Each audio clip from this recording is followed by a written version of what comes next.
Okay, this time for real. We're starting chapter 4 of Pirkei Avos, Ethics of the Fathers, Steinsaltz edition. So, if you in the previous chapter, the statements cited were primarily those of the sages of Yavna. Sages of Yavna are the ones who kept Judaism going post destruction of the Second Temple. So, this chapter is going to starts with sages who were not members of that court, but they were present there. I guess it was a second tier. And then afterwards, it goes through generation after generation, the generation after that generation, which was the generation of Rabbi Akiva's disciples after the Bar Kokhba revolt. Bar Kokhba was a Jewish rebel who almost succeeded or attempted to um, rebel, to lead the Jews in rebellion against the Romans, and that was squashed. But anyways, and then the statements of later sages, ending with Rabbi Elazar HaKapra, who was the bridge between the Tanaim, the sages of the Mishnah, and the Amoraim, the sages of the Gemara. Okay.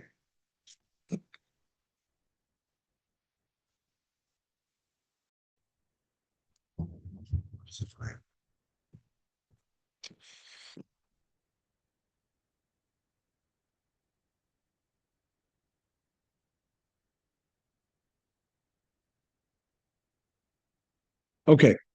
So here we go.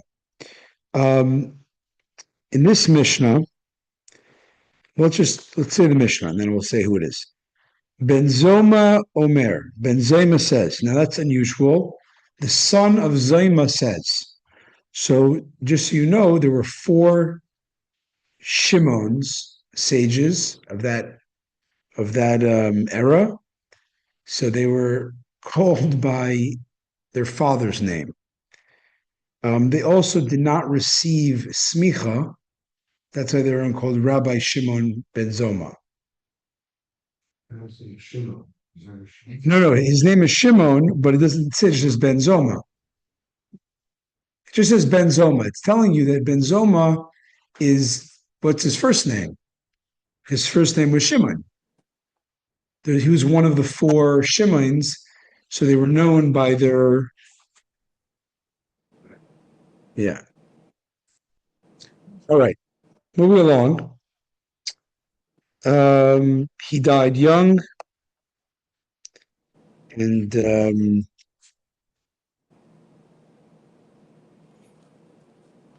yeah. So, he's also among the four that entered the orchard, the Pardes. You ever heard that? The four sages who entered the Pardes, which means the orchard, which typically is a euphemism for they had intense Kabbalistic instruction, revelation, and all of them react in different ways. Only Rabbi Akiva came out intact, but Rabbi Ben Zoma, he suffered psychological damage from it.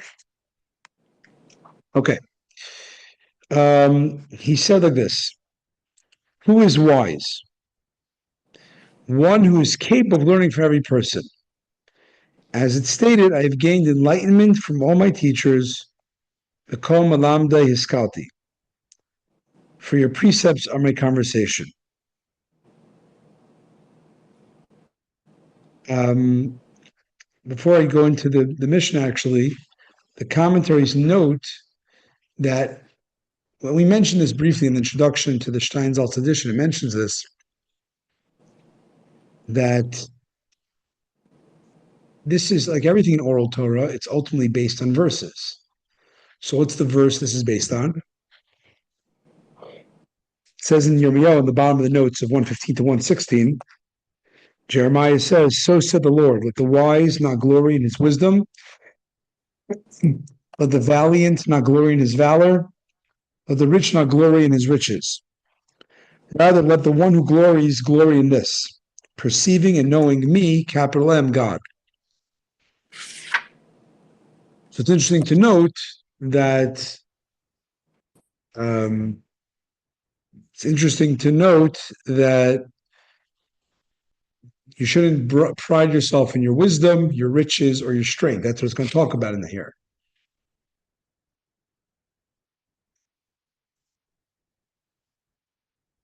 And interesting to note that the Rebbe comments that all these things, who is wise, who is rich, who is uh,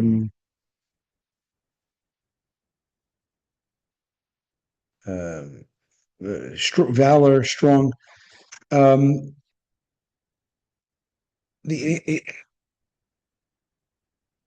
it's going to it basically comes down to the point of that all these things, all these good traits that we all want to get in life, wisdom, knowledge, valor, honor, they're in of themselves, they're vainglory. But if they're used to the end of the verse to perceive God, then they are, then they have tremendous value. And so, how do you do these things in a way that will lead you to God? So he says, the wise one who learns from every person. So wisdom, there's a Greek word, philosophos, love of wisdom. A person who truly loves wisdom is willing to get it from anybody. And that's the true hallmark of wisdom, is basically seeking for wisdom or truth. So that's an interesting point. Okay. I mean, a person who feels very smart and cannot learn from others, they're maybe not a true lover of wisdom. We're going to learn later, if we get there, there's an argument in the sages, who's it better to learn from, an older, seasoned scholar or a young scholar? So one says, better to have from an older scholar, it's like aged wine. One says, don't look don't look at the vessel, look what's in it. Okay, moving along. Who is mighty? Now, just to the point, in Gemara language, we talk about a havamina. Like, what's the initial thought that you're trying to dispel? You know what I'm saying? Like, what's going on here that you would think? What's the initial thought that you're like?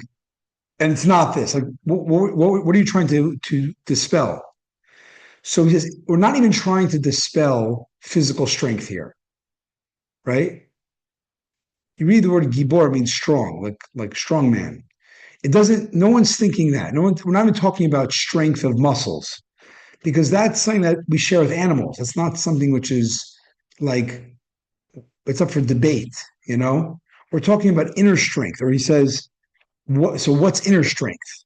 So some might think, according to Rabbeinu Yonah, you might think we're talking that what's strong is courage, right? Courage. So Rabbeinu Yonah says that's what they're coming to dispel that myth, that notion. Who is mighty? I mean, what's real inner strength? One who subdues his inclination is real inner strength. As a state regarding controlling one's temper, one who controls his spirit is better than the mighty, and the ruler of his spirit than the conqueror of a city.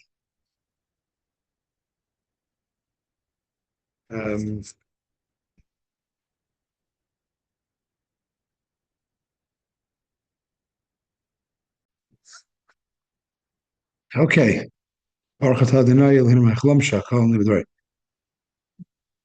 So we were saying like this. So I found that I did not know that. I thought it's like, who's strong? The strong man. No, it's really the inner guy. We don't even think we're talking about the strong man, because that's not on the table, right? We're talking about human strength, which is not the same thing as brute strength. So it's what is inner strength? You might think it's courage. No, it is actually self-restraint. Why? So in the Steinsaltz, in the notes at the bottom, it says that because bravery or courage you occupy one side, right? You're fighting, you have courage to go against the enemy. But self-control, and I didn't delve into it, you're occupying two sides. You are the enemy and you are the victor. It's an interesting, it's much more complicated to do self-control. So that's what real inner strength is. Okay. Ezu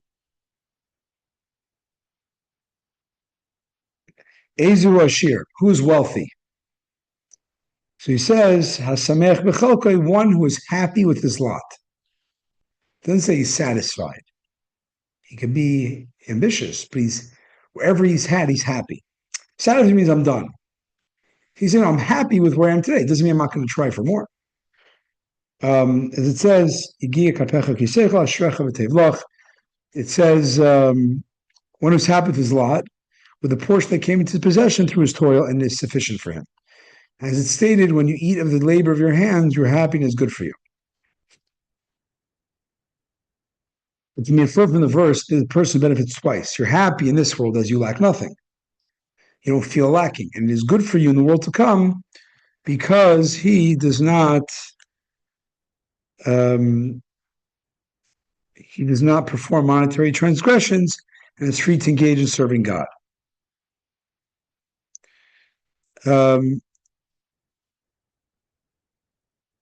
Because wealth is very subjective to the time and place. So you're saying, but so you can't really give an absolute definition of what's wealthy, like what's a good GDP, however, we're talking about you could be wealthy with a lot of money, but you're truly wealthy when you don't have, you're truly wealthy when you don't feel lacking. You're happy. And Ezu Mechubed, who is honored, one who honors people. His attitude of that kind leads other people to honor him. As is stated, for those who honor me, I will honor, and those who scorn me will be lowly. It's interesting. What's that verse in Samuel? It's talking about God. If you honor God, I will honor. But if you scorn God, I'll be lowly. So how do you learn by people? We're talking about honoring other people. So he says, if when you honor God, which is so much greater than you, and God repays you that you get honor back, how much more so? Kal v'chomer, a fortiore, whatever it is. Then how much more so a person will honor you back. If God honors you, if you honor him, then if a regular person you honor, then they're going to honor you back. Okay, next Mishnah. Any comments? Sandra, you wanted to make sure everyone understands. Anything striking? The Kahasman has a lot in it. There's a lot more to get lost in. Okay, we'll continue to Mishnah 2. Following Ben Zoma's statement in the previous Mishnah, this Mishnah cites a statement of Ben Azai, who was one of the sages of Yavna, not formally ordained. Ben Azai, also Shimon, I guess. Shimon Ben Azai. He would say the following. First of all, before we say what he said, let's talk about him.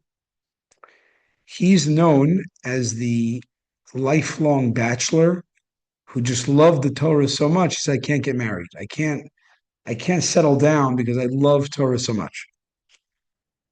Something maybe he married and got divorced because he got divorced early because he just wanted to go back to being a full-time scholar. The point is he's a unique exception to the rule because typically we say a person, even a scholar, gets married. And yeah, but he didn't. That's important. Also, he's one of the sages who entered the orchard, but he didn't have psychological damage. He actually died. So bear this brief biographical sketch from him. because once we know that, it'll make sense what he says. If I had the time to do it for everybody, that would be the best, because you really can appreciate the people's you can appreciate the what their wisdom is, how it's really learned from their lives, from their own biographies. So what did he say? One should pursue, or literally one should run, but pursue with desire and enthusiasm fulfillment of a mitzvah considered minor, just as one pursues a mitzvah considered major. And on the other hand, flee from transgression, even a minor transgression, because you must distance yourself from anything that could lead to sin. So, small mitzvah, run after. Small avera, run away from it. Why? So he says, mitzvah geredes mitzvah. A mitzvah generates another mitzvah in its wake. Va'avera geredes avera, and a transgression generates another transgression in its wake. Sheschar mitzvah, because the reward of a mitzvah is a mitzvah. And schar avera, and the reward of an avera is an avera. The recompense, let me translate. The recompense for mitzvah is another mitzvah.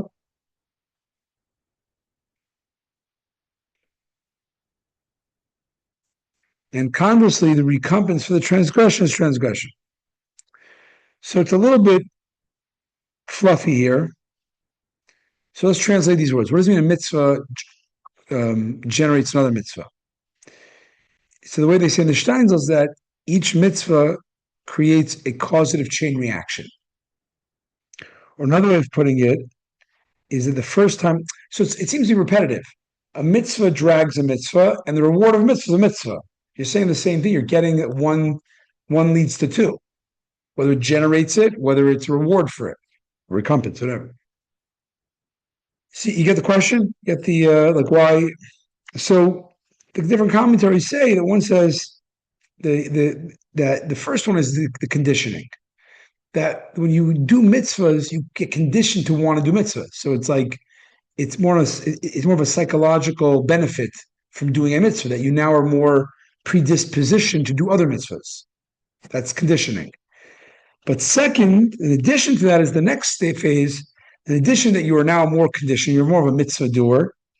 Hashem will help you do more mitzvahs. That's more than the natural conditioning.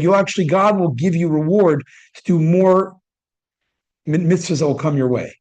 It's not your conditioning, it's that God will give you the opportunities. So this is, of course, important source about what a mitzvah is, because Hasidic philosophy talks about that a mitzvah comes from the root word of tzafta, which means a bonding, because every mitzvah is really nothing less than a bond with the Creator, with the infinite Creator. And that fits very well, right? That the reward of a mitzvah is what, the lottery is. You're going to have a nice car. No, you're going to get infinity. The reward of the mitzvah is infinity. Is the mitzvah, right? Nothing in the world can give you more a greater gift than being connected, plugged in to the infinite one. Okay. Now, remember I told you the biographical sketches of Ben Azai? So here's the interesting thing. If you had to describe his life in one word, Hebrew word, what would you say it was about? Would be about?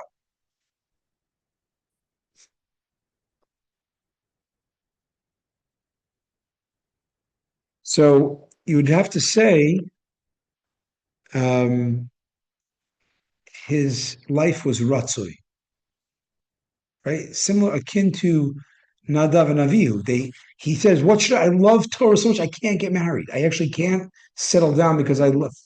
Ratzei means running towards the divine. So, and that's the word he said, right?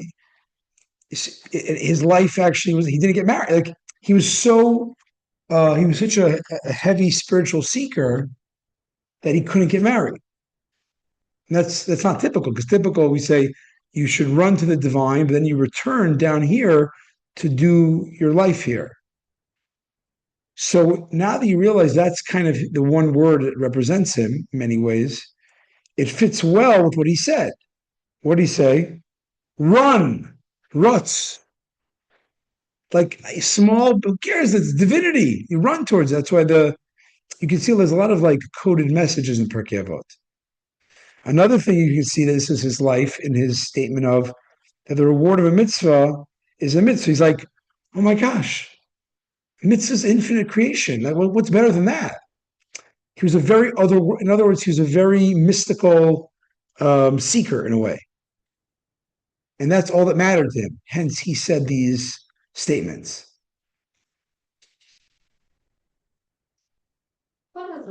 I'm skipping a little bit, but I know it says a transgression leads to another transgression. I never understood the difference between a transgression and a sin. Same thing. Oh, they are. Yeah. I thought that something. It's just different. Maybe there's, English, but they're both the same Hebrew word as Avera. So. Okay. Transgression is more etymologically correct for the word Avera. Avera means trespassing. So it's like you're passing into the wrong zone. So it means sin, but it's more of the same type of etymology, I guess. Versus hate, the hate is intentional, right? I forget. I'm not sure because pesha is intentional. I'm not sure. I don't know if hate is intentional. I think that's inadvertent. But I don't know. We don't usually say the word Avera is not as common as hate, so I don't know. All right, Mishnah 3. So Benazai continues. Before he said about never really measure a small mitzvah, right? Because mitzvah cares if it's small. You're connecting to God. So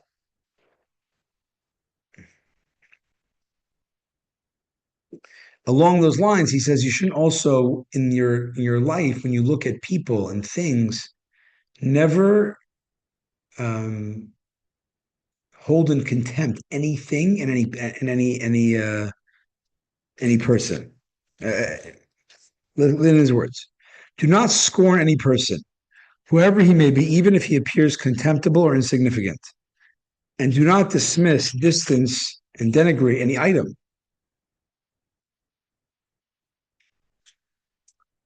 This is because it turns out that ultimately you have no person who does not have his moment of success or significance,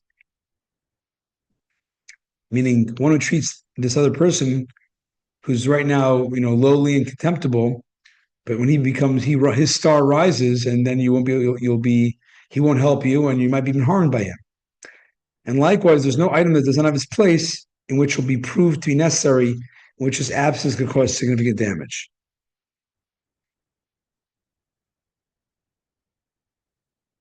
So it's interesting because there are people like, oh, mitzvah, I'll do all mitzvahs. But this guy in shul who's annoying, I can't deal with him, or this thing wasted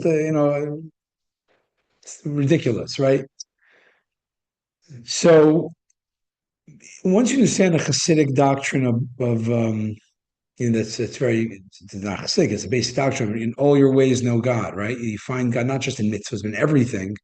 And it fits well. Like everything has a godly spark. So just because it's obnoxious and it's might be clouded over now doesn't mean that there's nothing useful for it. Does that make sense? So it's like in religion, it's all important. But in real life, it's all important. Everything has its place. It's all important, but everything has its place. Okay. And if you're and the same thing, and because what happens, as we said in the mitzvah, if you start measuring big or small mitzvahs, essentially you're judging God. Like, oh God, you want that? Big deal. You want that? Not such a big deal. But the truth is God is found in a spark in everything and everyone. So if you scorn people, a person or things, you're essentially scorning that he has a godly spark that has purpose. Even if you don't see it, no one can see it right now. Mishnah 4. Rabbi Levitas Ish Yavna Omer. Levitas of Yavna says, Levitas is like Greek version of Levi, or some say in the Kaswan that his name was Levi, and they added the suffix of tas, which is numerical equivalent of 69, plus the word itself is 70 because he was a member of the 70 court Sanhedrin. Okay. Tidbit.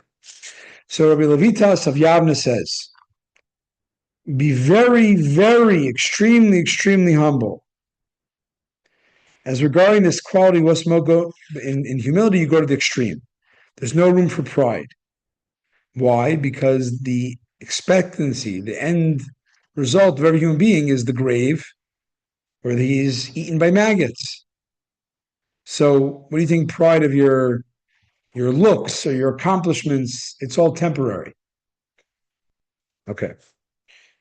Okay.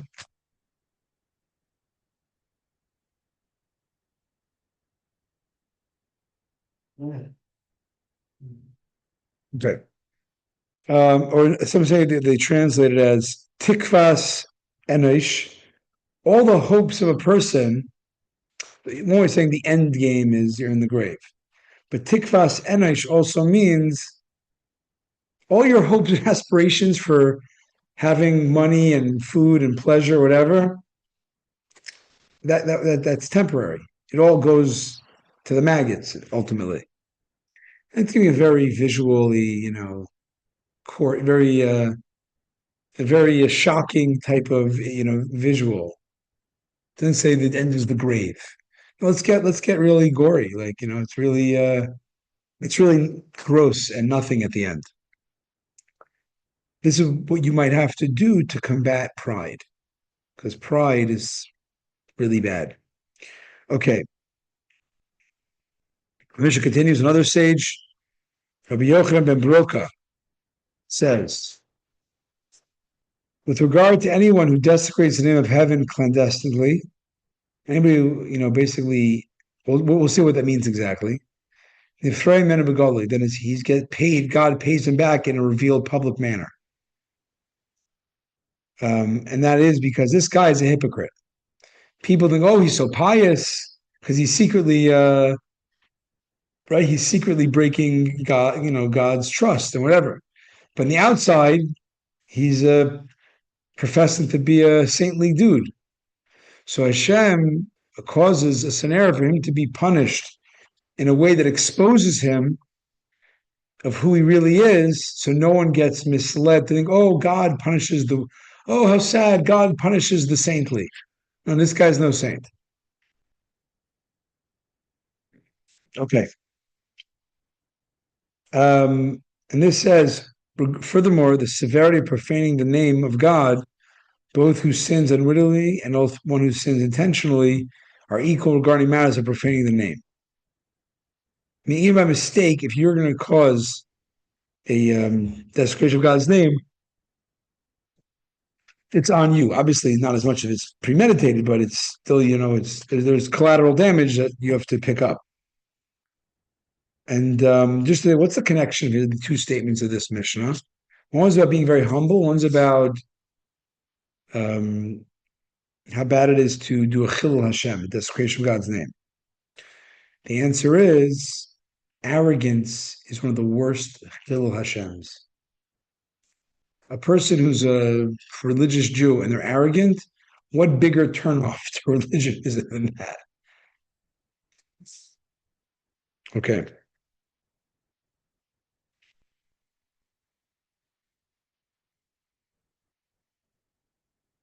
Mishnah 5, yeah. This is Rabbi Yochanan Baroka. Yeah. Where? Present tense, it says. Present. Oh, they're all present. They're all present. Here it's Omar is past, Omer is present. So most of them here are, I think everybody's present. So, well, but this is. Oh, okay. Oh, they do that? Okay. Letter to the editor. Yeah. Okay, so moving along. So we're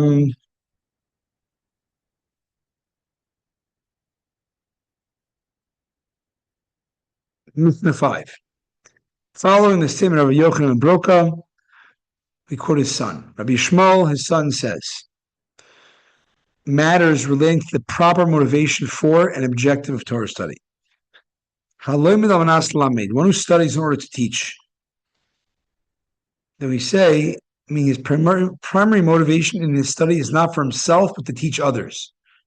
Then he's given the opportunity, the person is given the opportunity from heaven to study properly and to teach as well.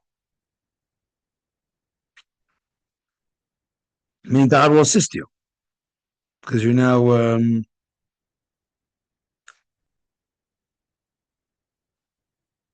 okay. And however, one who studies in order to perform the matter that he has studied, then he's given the opportunity to study and to teach, as well as to observe and perform everything that he learned.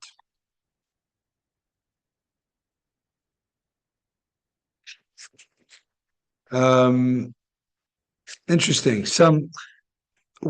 I don't get it. Like, so what's your motivation be? I'm going to do this or I'm going to teach it?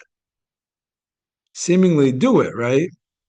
Because then you get everything. You get the learning, the teaching, the doing, the guarding.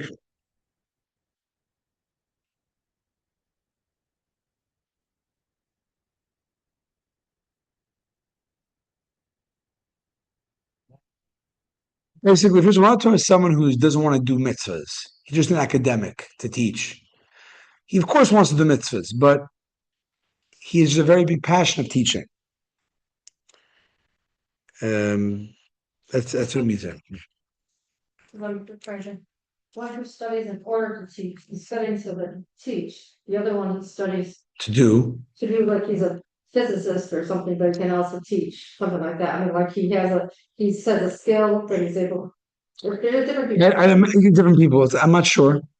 It sounds to me that they're saying blanket, so it's for. I mean, I don't know if. I'm not sure. But the way the way the commentaries deal with it, I think in the Kahas, if I'm not mistaken, is as follows.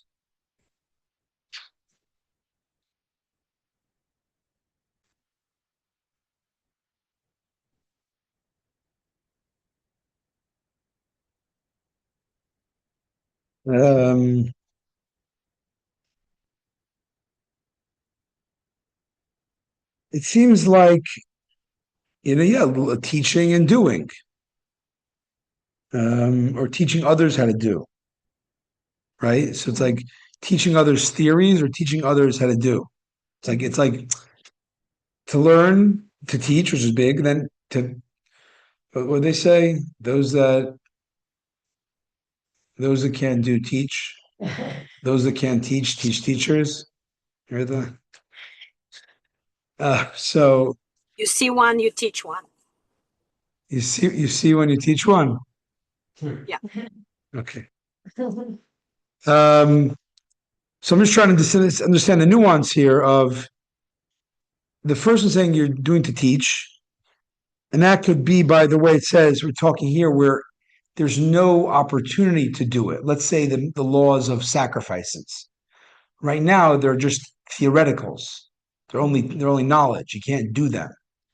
Versus the mitzvahs you could do, or maybe it's you're learning it in order to teach others how to do it. It doesn't say that, but maybe it's saying it's in the same vein of teaching, but it's a more practical, instructional end. So then you gain everything. You gain learning, you gain teaching, you gain, observing and performing. Okay, the Mishnah continues other statements about Torah study that it should not be primarily for yourself. Rabbi Tzadok, who's Rabbi Tzadok? So the basic story of Rabbi Tzadok was he was a very big tzaddik, and it says that he was a big righteous man, and he fasted many fasts at the end of the second temple to delay the punishment that God would bring to destroy the temple. And when Rabbi Yochanan ben Zakkai convinced the Roman Emperor Vespasian to spare Yavna and the sages. He asked them also for food, for medicinal food to heal this saintly man who fasted for years to delay the destruction of the temple. Right. Tzadok says as follows: do not render your Torah studies a crown for self-aggrandizement. It's not something you get to flex your knowledge. Nor as a pickaxe, good picture in the bottom of Steinsaltz, nor as a pickaxe with which to dig. Meaning, don't use it as a tool for accruing for accruing assets. So let's get straight. Don't learn Torah to become, important in other people's eyes, and don't learn Torah in order to earn your livelihood, through that. But what about, like if you're clergy, that's, So I mentioned it last time or the time before. Historically, many rabbis deny even take a salary. Rambam, Rashi.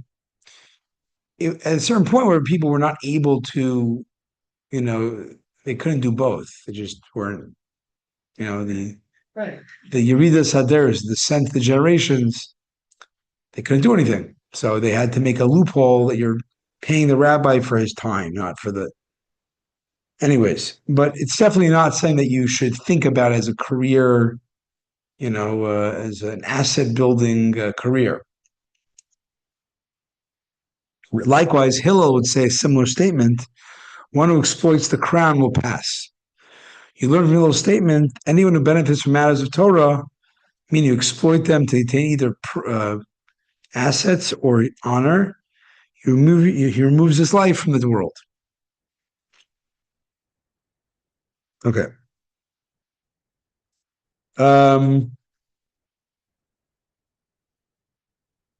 Question 6. Continuing with statements from the sages about honoring Torah. Rabbi Yossi says, anyone who respects the Torah, he himself is respected by the people. I mean, the reward of this person is he too is respected because he accorded respect to the Torah, which is respectable. Conversely, anyone who disdains the Torah himself be disdained by the people, even if this world he will not be respected. Even not only it's a sin, he'll lose his respect in the eyes of the people, even not scholars. In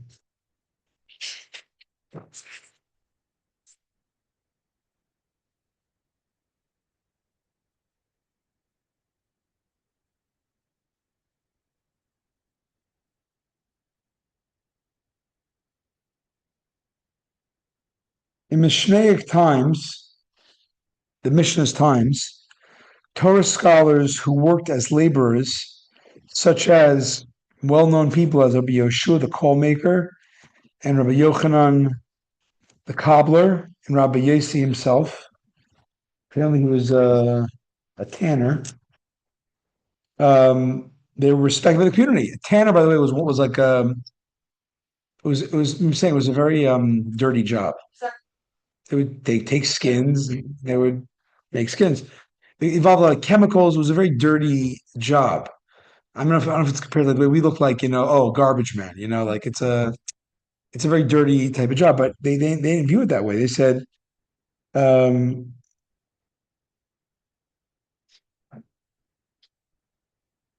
meaning today, there seems to be a shift that if a scholar does mean, if your rabbi also mows your lawn, right?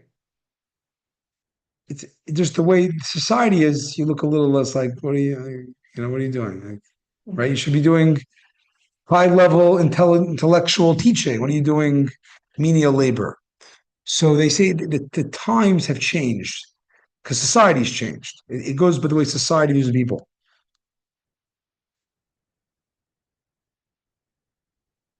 So basically, the way they learn it is Rabbi Yossi is qualifying the mission before. The mission before said that don't make the Torah a a tool to get, for livelihood.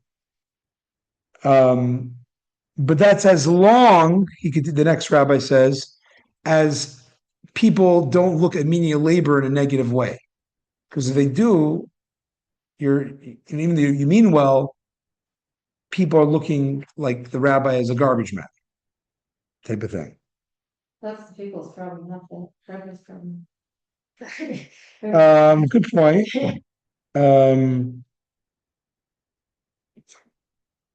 Although they need to have congregations, obviously, they have to be respected, but maybe if that rabbi could, or that person can show how important it is to do those things, that maybe people would be more respectful. I think today the pendulum has swung. The way it was in, let's say, late 1800s in Europe, Yeah, the Enlightenment era. If a rabbi was a porter, no one listened to him. What do you like? There was more of a class society in a way. Today, to our credit and discredit, depending on what, everything's one big cholent. Everything could be, everything's acceptable. So yeah, I guess it depends. Okay, Mishnah 8. I'm sorry, Mishnah 7. Rabbi Yossi's statement in the previous Mishnah is now going to be followed by his son, his eldest son, Rabbi Yishmael. Rabbi Ishmael, Rabbi Yossi's son says, one who recuses himself from judgment, from serving as a judge, or from suing another in court, spares himself enmity with people, robbery resulting from mistaken ruling, and an oath taken in vain, which he is liable to cause in the course of the litigation. So this can be referring to the judge, it can be referring to the litigant. It's really like optimal that you find compromise. You don't prosecute to the fullest, because there's always negativity that comes out of, or mistakes that could be possible, and better you should compromise. By contrast, one who's arrogant in issuing rulings, a person who's a rabbi who gives halachic rulings, but does so with arrogance, is a fool, because no one knows everything, and he's also wicked because he's going to make mistakes and he's going to mislead people. And gasruch, and he's a lout because he arrogantly engages in delicate and sensitive matters. He's presumptuous for doing that. Okay. Mishnah 8. Hu hayaimer. Here Rishmal ben Rabbi Yossi would say, next statement of his, do not judge alone.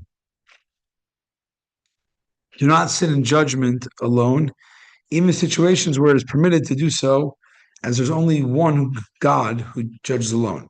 This is referring, there are cases in halacha where you could have one judge, a mumche, a real expert in a certain area, not every area, but certain areas, the financial. You could say, even the litigant, let's say the two litigants agree, this guy's an expert, we're going to listen to him, even though there's not three people to make a majority out of the group. You could do that. But the judge himself should really, even though he really should always get two other judges to join with him minimally, because, you could make a mistake on your own. On a similar note, when two other judges are with you, don't say, look, I'm the senior guy that I was asked to be the expert. I just brought you along to, double, triple check. But I'm the smart guy, so you listen to me. No judge should try to force their opinion, muscle their opinion on the other judges. Everyone, don't say, accept my opinion, because they're permitted to accept or reject, and you're not permitted to impose your opinion upon them. They're the majority, and the majority has a lot of merit. Mishnah 9, Rabbi Yonatan says, he was a disciple of Rabbi Yishmael. He said, anyone who fulfills the Torah in poverty, even though he's impoverished, and it's very difficult when you have no money to do the mitzvahs, in the end, he will fulfill them in riches. Some say this is referring, by the way, to intellectual poverty.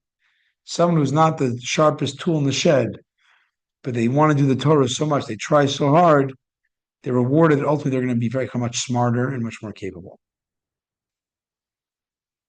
About the simple meaning that whoever does the Torah from poverty will ultimately have the opportunity to fill them Torah from riches. There's a Gemara that says that the beautiful dwelling increases the mind capacity of the scholar, right? Like if you're in a beautiful house, you feel uplifted. So if you go to like a lecture in a beautiful, mansion, it lifts you up.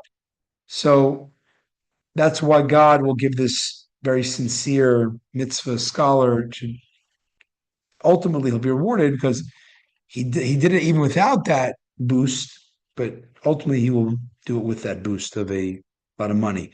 They say in the Kahas Perek Yavis, fascinating thing, which was that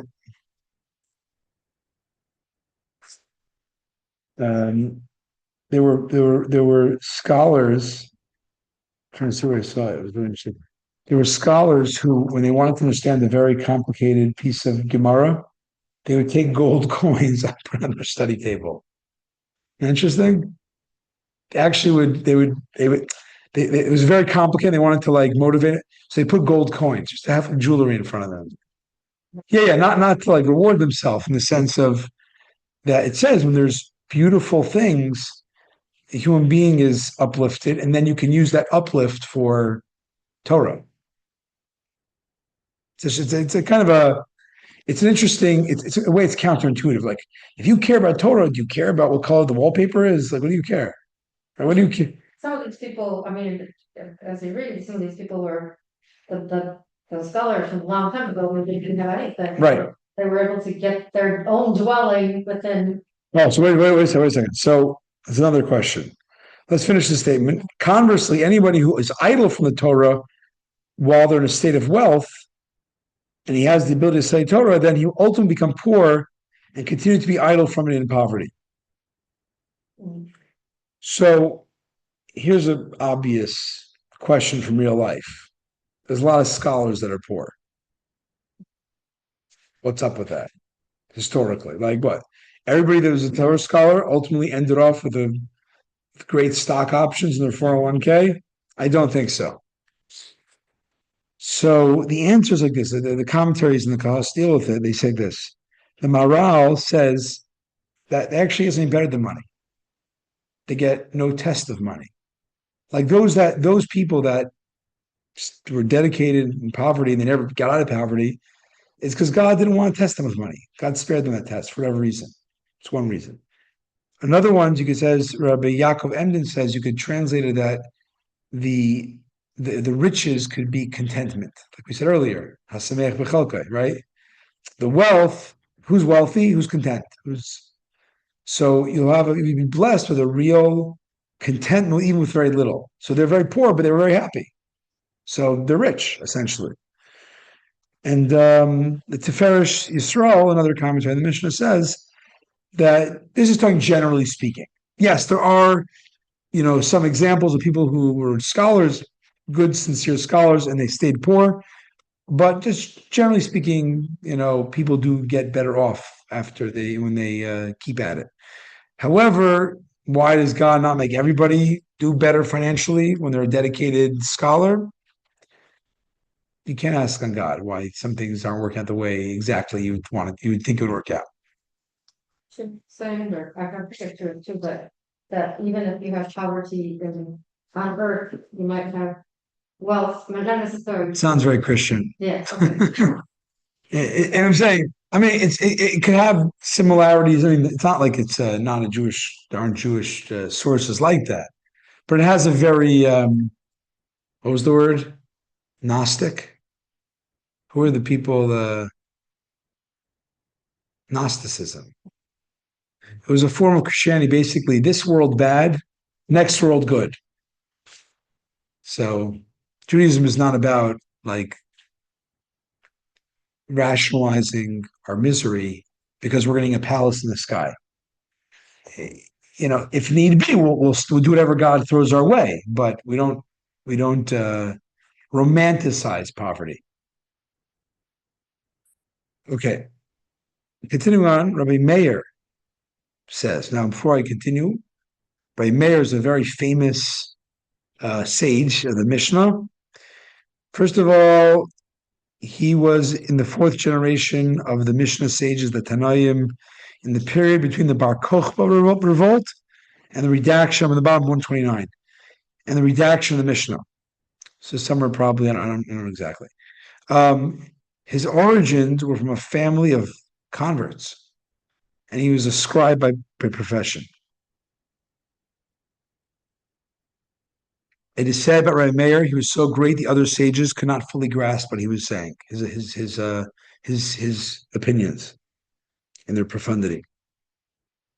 And similarly, it says that no one was his equal in his generation. What's interesting is, I didn't know this, is that his project was the first redaction, the first editing of the prototype's manuscript of the Mishnah, which was later carried out fully by his student, Rabbi Yehuda Hanassi, Rabbi Judah the Prince. So I didn't realize that Rabbi Yehuda Hanassi wasn't the first to engage with this. There was his teacher started the project of collecting the notes to make one, document of oral Torah opinions, and it was, finalized and taken, by Rabbi Yehuda. I think Rabbi, and Talmud, Rabbi Meir is sometimes referred to in the Gemara as Achari. What's that? That's the question. I said, I don't know. Another thing, though, it does say in here, it's very important. It's a very good tip to know about Gemara, Mishnah. So Mishnah typically has a couple of opinions on a topic. Now, many times there's an anonymous one. It says a statement, someone who, I don't know Mishnah by heart, unfortunately, but someone who does this is the law. And it says, Rabbi Shimon says the law is different. Who's the first guy? So it said that most anonymous statements, opinions, is Rabbi Meir. But now it makes sense because he was the original redact. He's the teacher and the original project starter of the Mishnah. And we said also he's he's probably the greatest sage of his time. So his student, Rabbi Yehuda Hanassi, when he included his stuff, it was like, he had to say this, his teacher's name was like obvious. This is who it is. I didn't realize the logic. I knew that rule that a stam means anonymous Mishnah ruling is Rabbi Meir, but now it makes a little more sense why. Another cool tidbit for your Jewish Jeopardy repertoire. He was married to Bruria. Bruria was the daughter of Rabbi Hanania ben Tradion. She was a brilliant scholar in her own right, and she would hold her own against the scholars, her husband's colleagues. And so he was married to her, and she's very, very famous stories about her. So Meir, what did he say? And Meir said, minimize your business activities as much as possible and engage in Torah during every free moment. He also said, next page, be humble for every person. You must not lord over, even if you're a great scholar, don't lord over others. Say, I'm not great. God gave me the opportunity. And also be aware of your shortcomings so you don't feel like you're, master of the universe to everybody else. In